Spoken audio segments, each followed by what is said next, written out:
आज की वीडियो में हम पढ़ेंगे दिल्ली सल्तनत के बारे में। दिल्ली सल्तनत में कुल 5 वंश हुए थे और ये 1206 से लेकर 1526 तक का जो समय है वो दिल्ली सल्तनत का माना जाता है। इसमें जो 5 वंश हुए थे वो थे गुलाम, खिलजी, तुगलक, सैयद और लोदी। यही इनका क्रम है। सबसे पहले आता है गुलाम वंश जो कि 1206 से 1290 तक रहता है।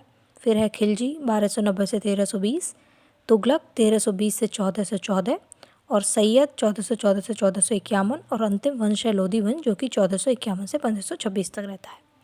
इसमें जो सबसे लंबा कार्यकाल रहा है वो तुगलक वंश का रहा है और सबसे छोटा और सबसे कम कार्यकाल रहा है खिलजी वंश का। कभी कभी एग्ज़ाम में आपसे पूछ लेता है कि दिल्ली सल्तनत में सबसे ज़्यादा कार्यकाल कौन से वंश का था या सबसे कम कार्यकाल कौन से वंश का था। अब इसके बाद हम शुरुआत करते हैं गुलाम वंश की, जिसके और भी नाम हैं जैसे कि इसे दाश वंश या ममलूक या इलबरी वंश भी कहा जाता है। तो इसमें सबसे जो कुल शासक रहे हैं वो 11 रहे हैं और सबसे पहले आता है कुतुबुद्दीन ऐबक, जिसे इसका संस्थापक भी माना जाता है। कुतुबुद्दीन ऐबक जो था वो मोहम्मद गौरी का गुलाम था और मोहम्मद गौरी ने इसे मिर्ज़ा अजीज़ कोका से ख़रीदा था। और कुतुबुद्दीन ऐबक का जन्म 1150 ईस्वी में हुआ था।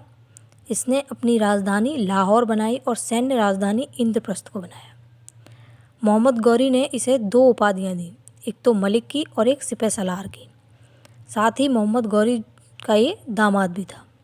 फिर गौरी ने इसे जब शुरुआत में ख़रीदा था तो उसको ख़रीदने के बाद अमीर आखूर यानी घोड़े के अस्तबल का प्रमुख बनाया और इसका शासनकाल यानी ये 1206 से 1210 तक गद्दी पर रहा।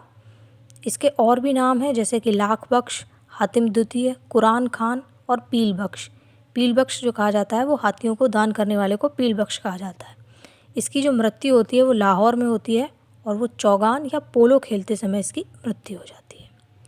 इसी के साथ इससे जुड़ी हुई चीज़ें और हैं कि इसने कभी भी अपने नाम का कोई सिक्का नहीं चलाया था, ना ही अपना कोई खुतबा यानी कि प्रशंसा पत्र पढ़वाया था।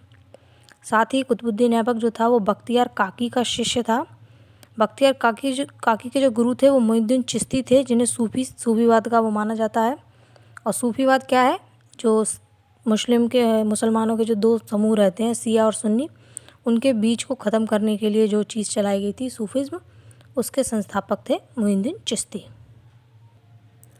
कुतुबुद्दीन ऐबक के कार्य क्या हैं? इसने दिल्ली में कुब्बत उल इस्लाम मस्जिद बनवाई जो कि उत्तर भारत की पहली मस्जिद मानी जाती है।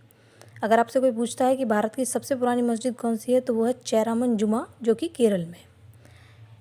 कुतुबुद्दीन ऐबक ने 2.5 दिन का झोंपड़ा जो कि अजमेर में है वो बनवाया। साथ ही कुतुब मीनार के निर्माण का कार्य शुरू करवाया जिसको बाद में इल्तुतमिश पूरा करवाएगा। इसकी जो ऊंचाई है वो 72.5 मीटर है। कुतुब मीनार को 1993 में यूनेस्को की विश्व विरासत सूची में भी शामिल किया गया था। साथ ही कुतुबुद्दीन ऐबक को गुम्बद कला और मेहराब कला का जनक भी माना जाता है। इसका जो मकबरा है वो लाहौर में है और उसे इल्तुतमिश ने बनवाया था। इसके जो दरबारी कवि था वो था हसन निजामी, जिसकी एक पुस्तक है ताजुल मासिर। इसके बाद आता है आराम शाह जो 12 से 10 से 11 तक रहता है। इसके बारे में कुछ ज़्यादा फैक्ट्स याद करने की ज़रूरत नहीं है, बस इतना याद कर लीजिए कि जो जूड़ का युद्ध हुआ था उसमें आराम शाह को इल्तुतमिश ने हरा दिया था।